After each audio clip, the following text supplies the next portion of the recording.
hanging out here in the wilds of Liverpool again on the porch on a beautiful 70-degree day here on Thursday. Hope you guys got out and were able to enjoy things today. Guy sitting in front of you know him pretty well. He's the only one who joins me on the porch every time we do an interview. This is 38-year-old Michael Barnes. He ran 6 races this past year. 3 were Oswego shows. Other 3 were the ISMA races that were at Oswego. Kind of an up-and-down year for him. Almost won the Classic. Fell a little bit short in the fuel department, so we're going to do the full season review and find out what's going on with Michael Barnes. First of all, how are you? How's the family? Everybody's healthy after a little scare a couple of weeks ago, right? Yep, everybody's good.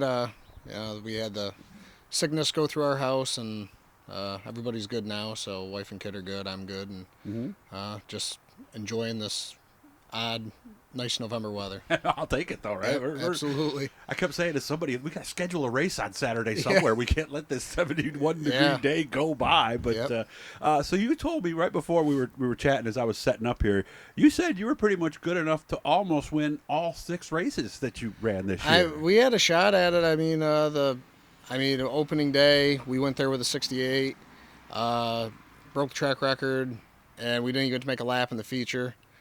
The second time we went with a 68, we were fast time, and the car it was fast, but it seemed off, and then come race time, it was really off. We ended up finding a bad shock.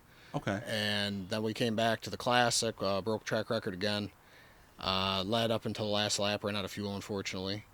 And in the 3 wing shows I drove for Vic Miller, we ran, we time trialed in the top 5 each race.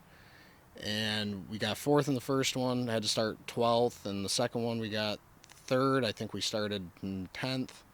And then we were fortunate enough to get on the pole for the last one. We led 51 laps until the ignition box went. And, we had that one, we were going away with that. And so it was just pretty much just a heartbreak here. It wasn't really any ups, but we were fast. I was fast every time we went there. Raced there 6 times. Legitimately had a shot to win every night we went. But so I guess you can kind of hang your hat on that a little bit. So how does the driver deal with that, knowing you just had track records? You were the first part of the race night. Every single race night was great. It sounds like. How do you deal with that? I've been doing it a long time, and you're going to be disappointed in racing a lot more than you're happy. So, I guess I don't want to say you're used to it, but it's just the nature of the game. Sometimes. You have years where it seems like a lot of things go your way, and then you have years like this where you're fast every time you go, but you just don't really have any luck. So, you take the good with the bad, and, you move on. Sounds like you were a little better on the non-wing stuff than the winged. The non-wing car, we only got it out 3 times, but it was, really, I felt like we were kind of, the car to beat every time we went. So, that was good. Just unfortunately, we fell short a lap of fuel in the Classic. And, opening day, we were really good. And, we got, caught up in a jingle on the first lap. So, not much you can really do about that stuff.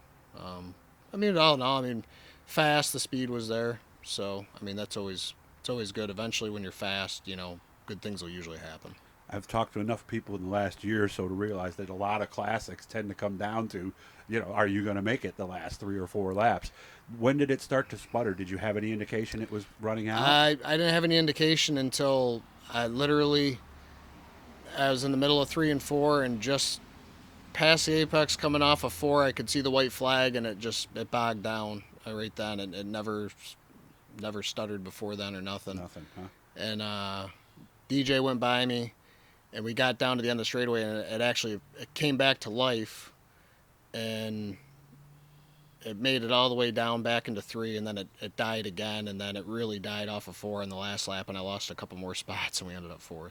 And you got to be smart there because you can't stay in the groove. You got to know this is happening. happening. When I came off of 4, I had my hand up in the air, just don't run me over, because I know you're all coming like a freight train. Please don't run me over. Mm-hmm. I was at that point trying to just stay out of the way, but.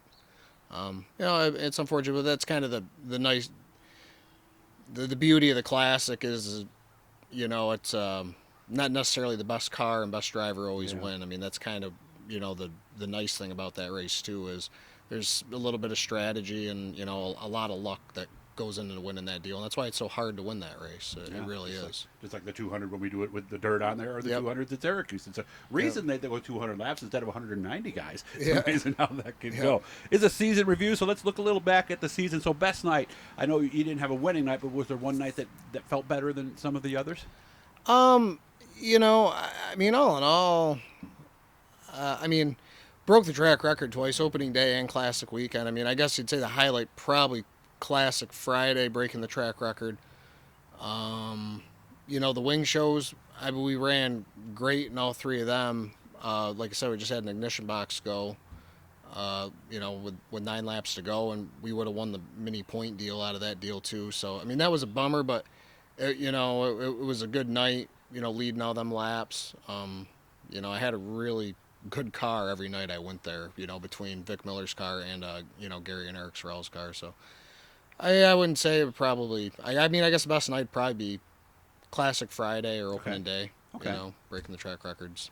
Obviously, we had your share of heartaches this year. The next question is the worst night of the year. So which one of those stung the most? Classic. I mean, without a doubt, huh? Okay. By far, the Classic. I mean, you know, sometimes you wish maybe I'd have ran out with 10 to go. Yeah, it would have been a little less. Would have maybe hurt so much. But to see the white and then, oh no. Yeah. I don't think you can't get much lower than that. So. Okay, all right.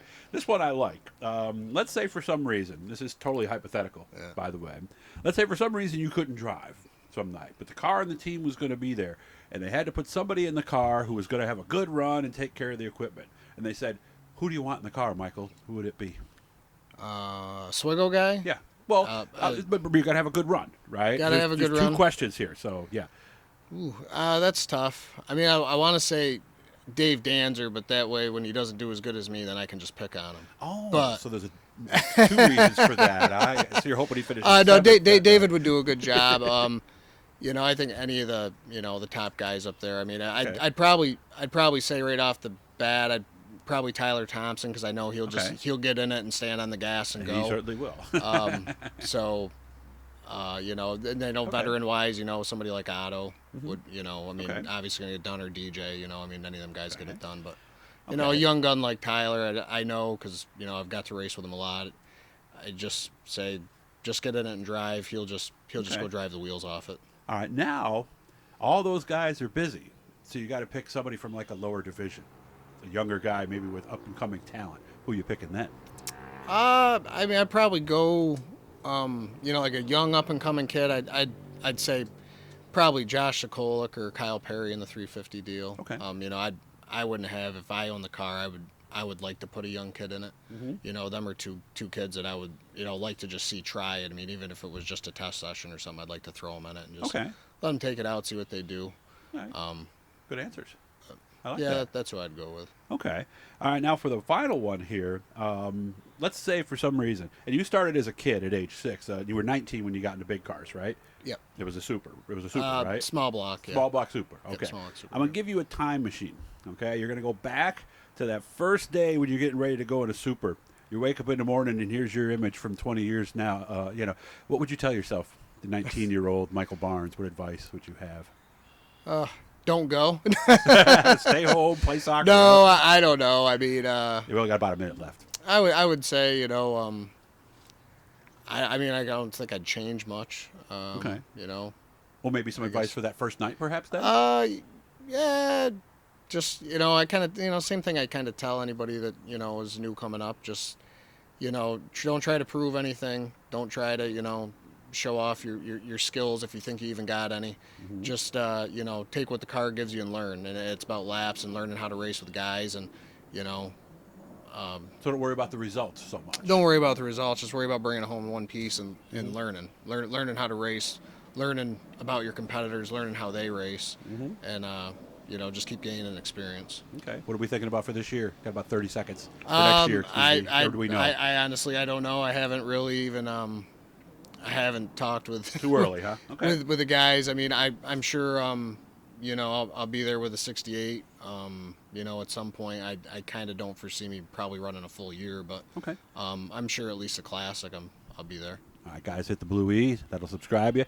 Remember, turn on the notifications, all that good stuff. Michael's got a long drive home. He has to stop and get gas on the way, but he should be fine. So good to see you, and please give my best to the family, okay? Thanks, Doug.